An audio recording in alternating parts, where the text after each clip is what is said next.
Isang mapagpalang araw po sa ating lahat mga kaspiro. At ito samahan nyo kami sa aming dayo.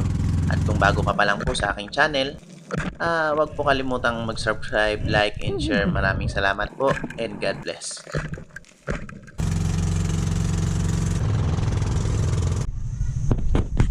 Let's go mga kaspiro. Yun na, dayo. Dadayo kami, 2 araw. Kaya, Ayan o, nakakarga. Isang ice box na ice. Mga gamit, may pang night dive na dala kung sakali.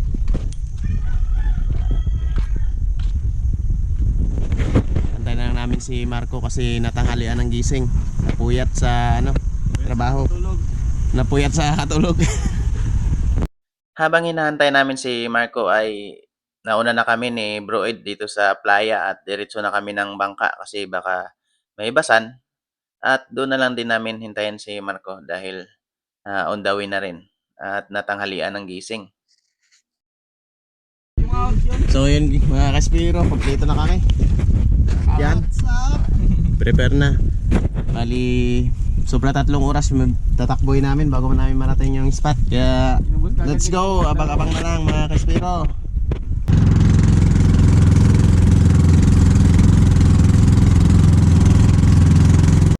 Bali, mahigit 2 oras lang pala yung biyahe namin dito mga kaspiro dahil kita nyo naman, sobrang kalma ng dagat kaya mabilis yung takbo namin. At yun mga kaspiro, almost 3 hours yung biyahe namin. Kaya ito at mamadali na mag-prepare yung dalawa dahil excited na magbaba. Ano man guys, napakalinaw ng tubig dito. Sobrang linaw. Kaya let's go. At pagkatapos nga namin magpahinga ng ilang minuto mula sa biyahe, ay nag-prepare kaagad kami para mag-hunt at ikutin yung bahura para malaman namin kung meron ba talagang malalaking isda or marami pang mga territorial. Kaya ito yung ginawa namin.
At yun nga mga kaspiro, finally sa sobrang ikot natin sa area ay may nakita na tayong isang target.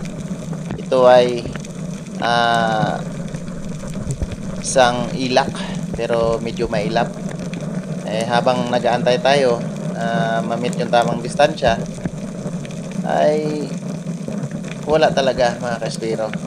Hindi lumapit pero habang tumatagal tayo sa ilalim ay may lumapit na isang good size na slick unicorn. Kaya yun na lang yung kinuha natin para may huli na tayo at pinakaunang isda dito sa spot na nagbiyahe pa kami ng ilang oras para marating lang ito, pero sobrang lungkot din pala dito sa area mga kaspiro.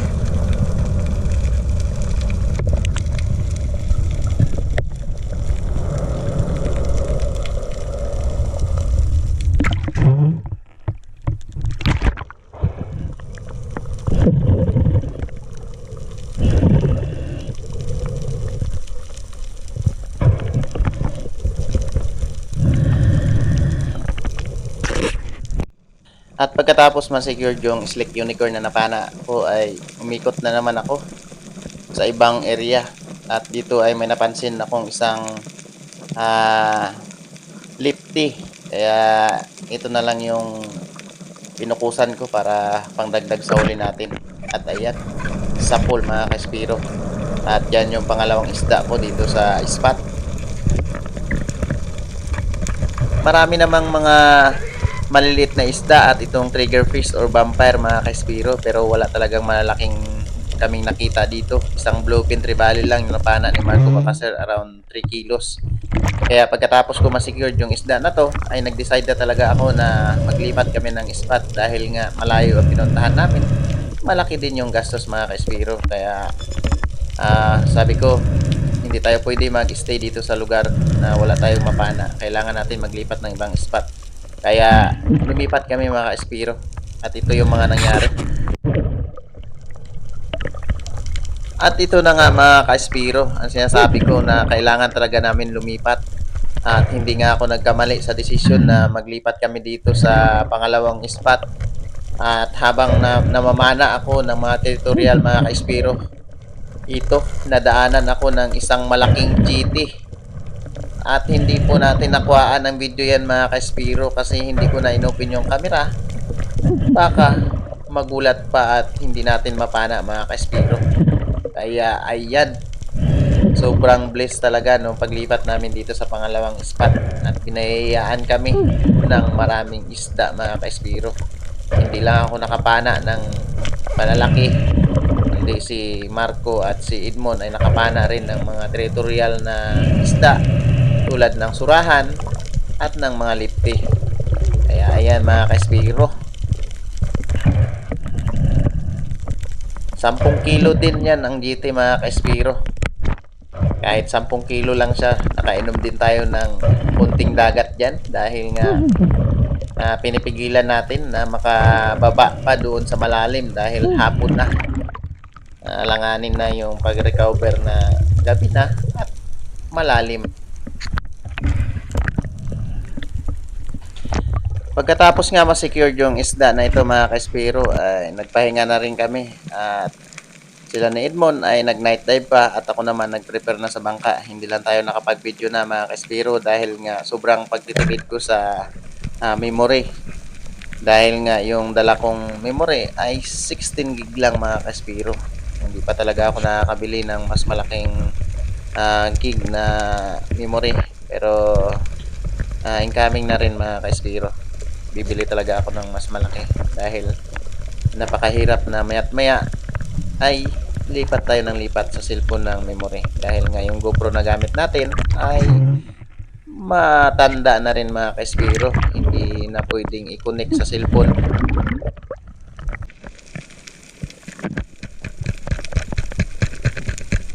Wala talaga masyadong pelagic sa umaga mga kaespero dahil nga wala talagang kaagos-agos dito sa area.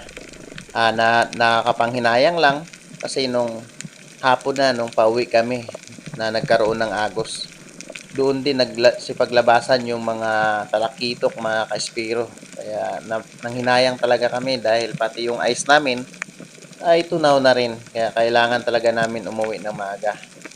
Kaya next time ay alam na namin yung gagawin mga kaspiro. Kailangan namin magbaon ng mas maraming ice para kahit na matagalan kami umuwi ay walang problema.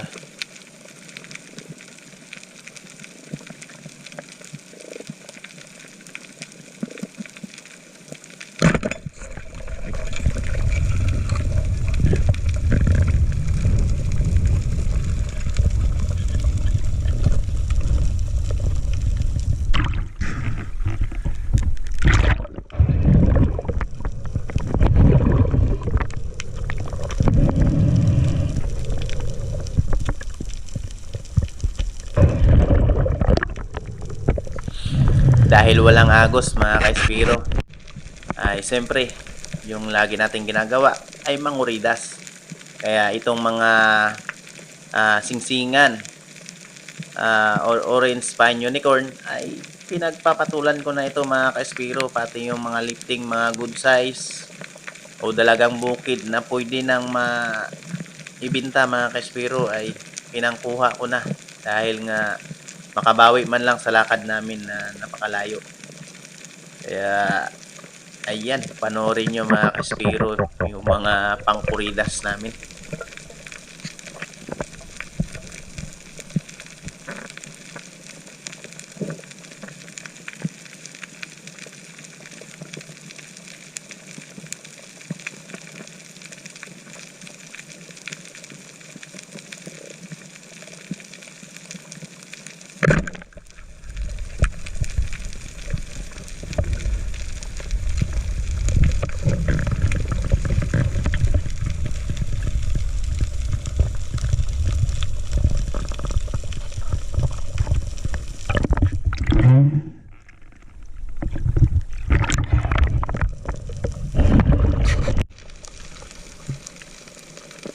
At dito habang naglalangoy ako dito sa mababaw na parte, ay may nakita akong isang suno or lapu-lapu na pagala-gala dito. Kaya panain na natin ito para makadagdag man lang sa huli namin.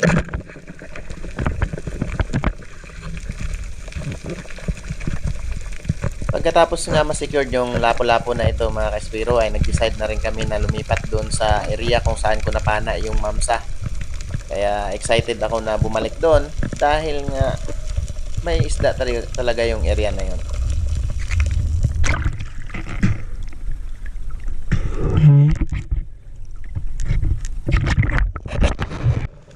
At pagkarating nga namin dito sa spot kung saan ako nakapana ng mamsa mga Kaspiro ay tinungo ko agad namin itong kantuhan ng area na 18 meters. At dito ay nagulat ako na nababa na ito ni Marco yung kantuhan mga Kaspiro. Si Marco ay baguhan pa lang sa larangan ng spearfishing ng D-dive. More on night dive talaga sila mag spearfishing. Pero this time, ayan, kita nyo naman mga Kaspiro kung gaano kalalim na yan. 18 meters po yan. Yan ang kanto ng bahura na pinuntahan namin. Bali 8 meters yung gitna, tapos yung paligid 18 to 20, tapos sa unahan yan ay 40 plus meters na yan mga Kaspiro. Kaya talagang talaga ako dyan kay Marco Bacaser. Medyo malalim na talaga yung nasisisid ng tao na to. Kaya todo ano din ako bantay kasi nga pag mga baguhan pa lang sa ganitong malalim, kailangan talaga makabantay. So dalawa kami ni Bro Ed na nakatingin sa kanya. Ako sumunod dito sa kanya pagbaba para kunan ng video. Mahirap naman kasi mga Kaspiro na magsabi tayo na 18 meters tapos hindi natin nakikita, no? Pero yan ang prop. So nagagamit din ni Marco yung mga technique na naituturo natin sa kanya na relax lang dapat. Makalipas nga yung ilang mga minuto na pahinga namin sa taas after namin resurface ay ito. Ako naman ang bumaba dito sa kantuhan para mag-ambush. Dahil nga nasasabik din ako na makita muli yung mga mamsa or giant trevally na kasama ng napana ko kahapon. At dito nga ay nag-abang ako na baka sakali umangat siya doon galing sa malalim. Pero parang wala talaga mga Kaspiro dahil nga walang kagos-agos. Kaya kinapang ko na dito yung isang suno na umangat doon sa unahan. At ayan mga Kaspiro, kung nakita nyo ay pababa na yan ng palalim doon.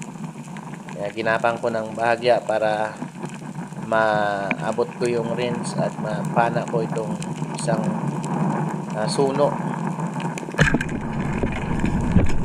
At yun, sa pool mga Kaspiro.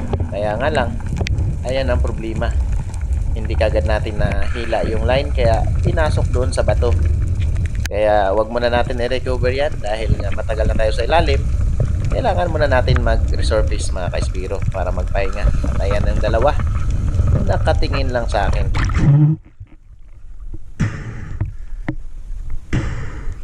Solo.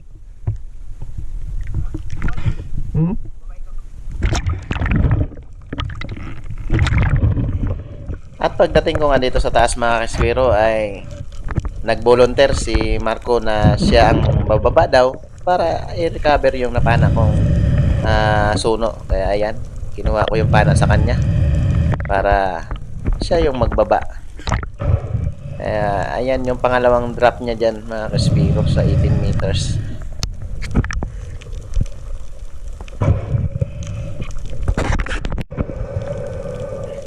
At ayan na nga mga kaspiro, successful yung pag-recover niya. Nag-drop pa kami ng ilang beses doon sa 18 meters pero wala talagang nagpapakitang malaki. Kaya bumalik kami dito sa 8 to 10 meters para maghanap ng mga territorial na isda. At habang umiikot ako, ay nadaanan ko itong kawan ng mga labahita. Kaya nung nag-decide ako na bawasan na ito dahil nga wala talagang malalaki, ito yung pinupusan ko mga espiro. Kaya harvest yan sa akin yung mga labahita. Hindi ko talaga pinalampas yan dahil nga malalaki na. Halos kalahating kilo na rin yung isa, kaya hindi ko na pinalampas yan mga kaspiro. At marami tayong na-harvest dyan. Hindi ko na lang kinuhaan ng mga video dahil pare-parehas lang yung mukha.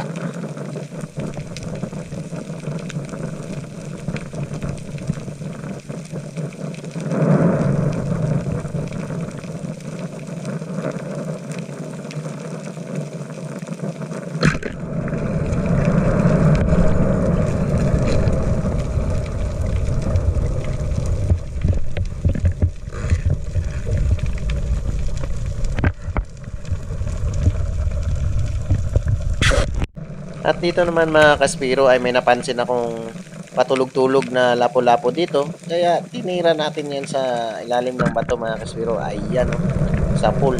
Halos hindi na nakagalaw mga kaspiro. Good size na lawihan yan mga kaspiro. Ayan.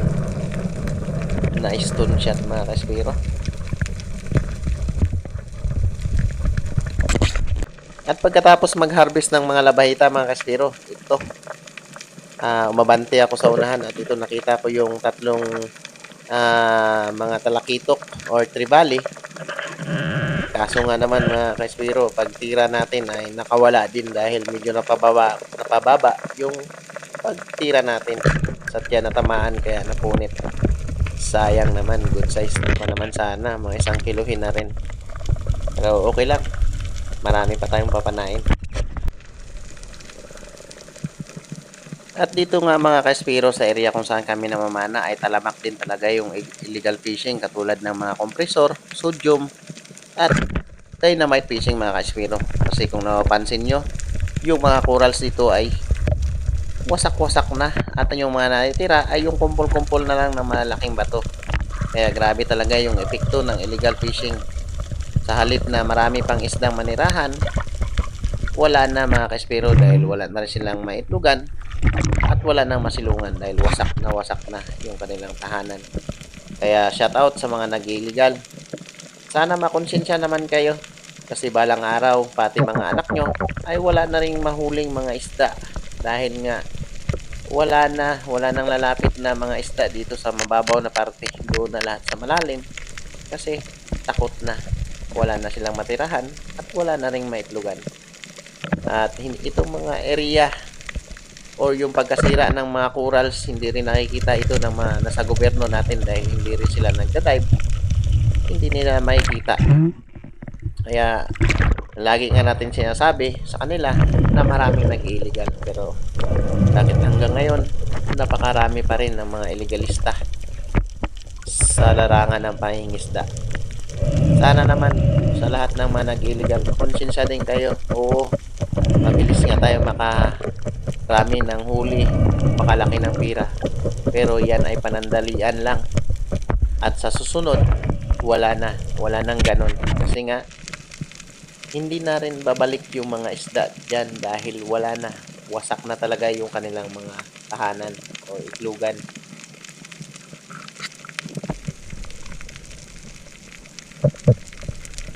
At pagkalipas pa ng mga ilang oras mga kaspiro, dahil wala na rin talaga kaming napapana, ay nag-decide na talaga kami na umahon na at umuwi na dahil nga hapon na.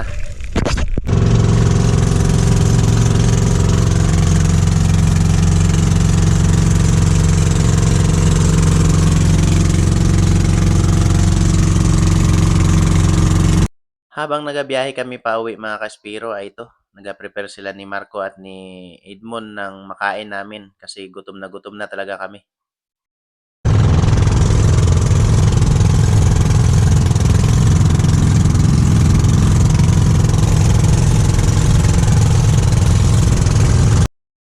At pagkalipas nga ng sobra 2 oras mga Kaspiro ay ito, nakarating na kami dito sa tabi at ginabi na kami dito. Kaya hindi na kami nakapag-picture pa ng mga huli namin. Dahil nagmamadali na rin at sobrang pagod na talaga. Kaya shout out din sa lahat ng mga manonood at subscriber ko. Maraming salamat po sa inyo.